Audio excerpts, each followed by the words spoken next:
நாடாளுமன்ற குழுக்களின் தலைவர் பதவி சாணக்கியனுக்கு வழங்கப்பட்டது சரியா? இதற்கு பொருத்தமானவர் யார்?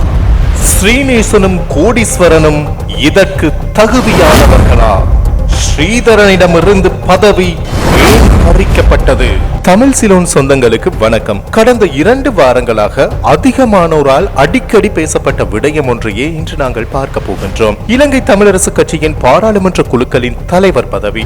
இந்த விடயம் குறித்து தற்போது அனைத்து தரப்பினராலும் பேசப்படுகின்றன. இந்த நியமனத்தில் பல்வேறு சிக்கல்கள் காணப்படுவதாகவும் அதனால் பெரும் அரசியல் குழப்ப நிலை ஏற்பட்டுள்ளதாகவும் தெரிவிக்கப்படுவதோடு அந்த விடயம் தொடர்பில் வாத பிரதிவாதங்களும் இடம்பெறுகின்றன. அந்த வகையில் இந்த பாராளுமன்ற குழுக்களின் தலைவர் பதவியானது ஒரு சீனியரிட்டி பர்சன், அதாவது அக்கட்சியின் சிரேஷ்டர் ஒருவருக்கு வழங்கப்பட வேண்டும் என்பதோடு அனுபவமற்ற ஒருவருக்கு வழங்கப்பட்டுள்ளதாக குற்றம் சுமத்தப்படுகின்றது. இலங்கை தமிழரசு கட்சியின் பாராளுமன்ற குழுக்களின் தலைவராக இதுவரை நாடாளுமன்ற உறுப்பினர் ஸ்ரீதரனை செயற்பட்டு வந்திருக்கின்றார். அவருக்கு சீனியரிட்டி சிரேஷ்டர் என்பது தொடர்பிலோ அல்லது நாடாளுமன்ற அனுபவம் தொடர்பிலோ எவ்வித குறைபாடுகளும் இல்லை. அதில் மாற்று கருத்துக்களும் இல்லை. கட்சியின் செயற்பாடுகள் தொடர்பிலும் அனுபவங்கள் காணப்படுகின்றன. இருந்த போதிலும் அவரிடமிருந்து இந்த பதவியானது ஏன் பறிக்கப்பட்டது என்பதனை அனைவரும் அறிவார்கள். அனைவராலும் பேசப்பட்ட ஒரு விடயமும் கூட. குறிப்பாக சொல்ல வேண்டுமாயின் ஸ்ரீதரனுக்கு எதிராக பதிவு செய்யப்பட்டுள்ள ஊழல் தொடர்பான முறைப்பாடுகள், அதனுடன் கட்சியின் யாப்பினை மீறும் வகையில் செயற்பட்டுள்ளதாக சுமத்தப்பட்டுள்ள குற்றச்சாட்டுகள். இதன் அடிப்படையிலேயே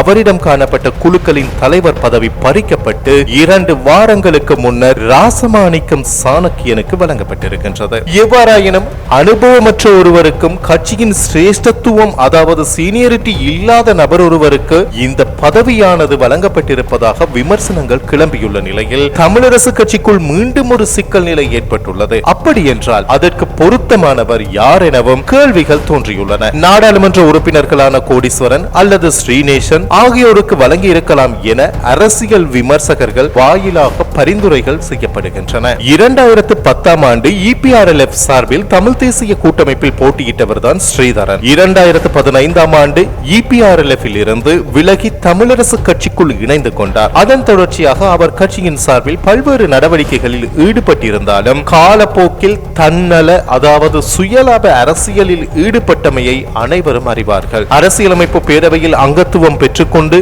ராணுவ அதிகாரிகளுக்கு ஆதரவாக வாக்களித்தமை, சூரிய சக்தியிலான மின் உற்பத்தி நிலையத்திற்கு இடைத்தரகராக செயற்பட்டு லஞ்சம் பெற்றுக் கொண்டமை, நாடாளுமன்ற தேர்தலில் ஜீவன் என அழைக்கப்படும் கந்துவட்டிக்காரரை அடியாளாக வைத்துக் கொண்டு நாடாளுமன்ற தேர்தலில் தனது கட்சிக்கு எதிராகவே தாம் செயற்பட்டமை, ஸ்ரீதரனின் கட்டளைக்கு அமைய அணையா விளக்கு செம்மணி போராட்டத்தில் தனது கட்சியை சார்ந்தவர்களான சாணக்கியன் மற்றும் சிவஞானம் ஆகியோரை தாக்குவதற்கு முயற்சித்தமை, அந்த போராட்டத்தை குழப்பியமை உள்ளிட்ட பல்வேறு குற்றச்சாட்டுகளுக்கு இன்று சொந்தக்காரராக காணப்படுகின்றார் ஸ்ரீதரன். அதிலும் நகைச்சுவையான ஒரு விடயம்தான் தனக்கு சிங்கள மொழியறிவு இல்லாமையே ராணுவ அதிகாரிகளின் நியமனத்திற்கு ஆதரவாக வாக்களிக்க காரணமாக அமைந்தது எனவும் சிறுபிள்ளைத்தனமாக கூறி தப்பிக்க முயற்சிக்கின்றார். ராணுவ அதிகாரிகளை கண்களால் பார்த்துணர முடியாத அளவிற்கு கபோதி ஒருத்தரையா தமிழரசு கட்சி தெரிவு செய்திருக்கின்றது.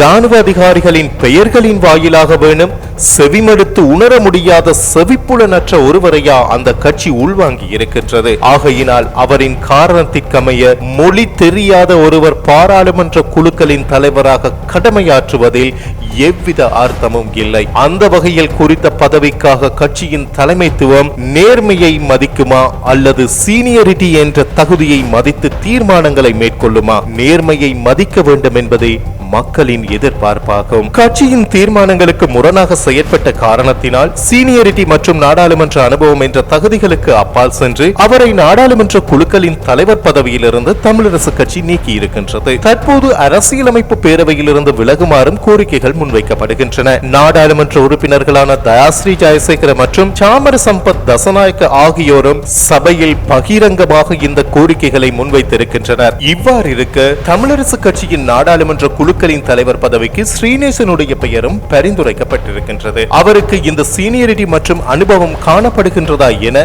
வினவாமல் இருக்கவும் முடியாது. இலங்கை தமிழரசு கட்சியில் கடந்த 2015ஆம் ஆண்டு இணைந்து கொண்டவர். நாடாளுமன்ற உறுப்பினராகவும் தெரிவு செய்யப்பட்டார். செய்யப்பட்டவர். 2020ஆம் ஆண்டு அவர் மக்களால் நிராகரிக்கப்பட்டவர் என்பதனையும் இங்கு மறந்துவிட முடியாது. 2024ஆம் ஆண்டு நாடாளுமன்றத்திற்கு தெரிவு செய்யப்பட்டிருக்கின்றார். எனினும் இறுதியாக இடம்பெற்ற தேர்தலில் மக்களுடைய முதன்மை தெரிவாக அவர் காணப்படவில்லை. சுமார் 20,000 வாக்குகளையே பெற்றுக் கொண்டிருக்கின்றார். இவர் மக்களால் பெரும்பான்மையாக தெரிவு செய்யப்படாத ஒருவர் என்பதை இதன் அர்த்தமாகும். அடுத்ததாக கவீந்திரன் கோடீஸ்வரன். வயது அடிப்படையில் மூத்தவர்தான். நாடாளுமன்றிலும் அனுபவங்கள் காணப்படுகின்றன. இருந்த போதிலும் இறுதியாக இடம்பெற்ற தேர்தலின் போது அவர் இலங்கை தமிழரசு கட்சியினூடாக தமிழ் தேசிய கூட்டமைப்பில் இணைந்து கொண்டிருக்கின்றார். கடந்த 2015ஆம் ஆண்டு அவர் பாராளுமன்றத்திற்கு தெரிவாகி இருந்தாலும் டெலோ கட்சியினூடாகவே தெரிவாகி இருக்கின்றார் என்பதனை அவதானிக்க வேண்டும். அதன் பின்னர் 2020ஆம் ஆண்டு அம்பாறை மாவட்டத்தில் போட்டியிட்டு தோல்வியையும் தழுவிக் கொண்டிருக்கின்றார். அம்பாறை மாவட்டம் 2020ஆம் ஆண்டு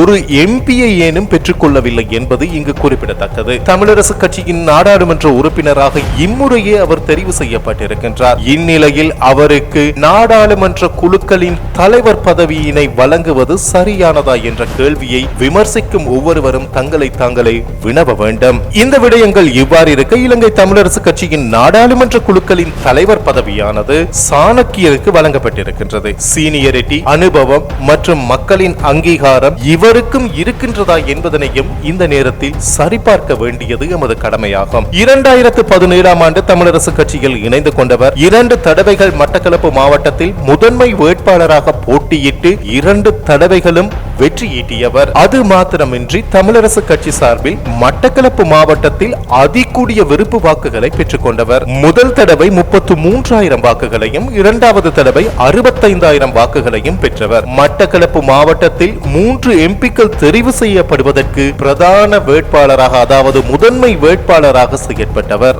3 மொழிகளிலும் ஆற்றல் பெற்றவர். மக்களின் பிரச்சனைகளை பெரும்பான்மை சமூகத்திற்கு விளங்கும் வகையில் அவர்களின் மொழியிலேயே எடுத்துணர்த்தக்கூடியவர். தமிழ் மக்களின் பிரதிநிதியாக சர்வதேசத்தை அணுகும் ராஜதந்திர தொடர்புகளை கொண்டவர். கட்சியின் கொள்கைகளையோ அல்லது யாப்பினையோ மீறி செயற்படாத கட்சி மீதான பற்று, தொடர்ச்சியாக மக்களால் நாடாளுமன்றக்கு தெரிவு செய்யப்பட்ட ஒருவர். சீனியரிட்டி மற்றும் அனுபவம் ஆகியனவற்றை கொண்ட சாணக்கியனை நாடாளுமன்ற குழுக்களின் தலைவராக தெரிவு செய்வது சிறந்ததா என்று வினவினால், தமிழ் தேசிய கூட்டமைப்பு ராசமாணிக்கம் சாணக்கியனை தமிழரசு கட்சியின் நாடாளுமன்ற குழுக்களின் தலைவராக தெரிவு செய்துள்ளமை சரியான முடிவே என்ற தீர்மானத்திற்கு வர முடிகின்றது. இறுதியாக இடம்பெற்ற பொது தேர்தலில் அனைத்து மாவட்டங்களிலும் தேசிய மக்கள் சக்தி அரசாங்கம் வெற்றியை தனதாக்கி கொண்டது. ஆனால் மட்டக்களப்பில் இலங்கை தமிழரசு கட்சியை வெற்றி ஈட்டியது. அதற்கு காரணமாக செயற்பட்டவர் முதன்மை வேட்பாளர் சாணக்கியன் தான் என்பதனையும் குறிப்பிட்டாக வேண்டும். தொடர்ச்சியாக நாடாளுமன்றத்திற்கு தெரிவாகாது மக்களால் நிராகரிக்கப்பட்ட ஸ்ரீநேசனா அல்லது டெலோவில் இருந்து பிரிந்து தமிழரசு கட்சியில் இணைந்து பாராளுமன்றத்திற்கு தெரிவான கோடீஸ்வரனா, தொடர்ச்சியாக 2 தடவைகள் நாடாளுமன்றக்கு தெரிவான நீண்ட நாள் கட்சி அங்கத்துவமும் அனுபவமும் மக்கள் அங்கீகாரத்தையும் கொண்ட சாணக்கியனா இந்த பதவிக்கு பொருத்தமானவர் என்பதனை தற்போது நீங்களே தீர்மானிக்க முடியும். உங்களின் எண்ணம் என்ன? உங்களின் விமர்சனங்களையும் கொமெண்டில் பதிவேற்றுங்கள்.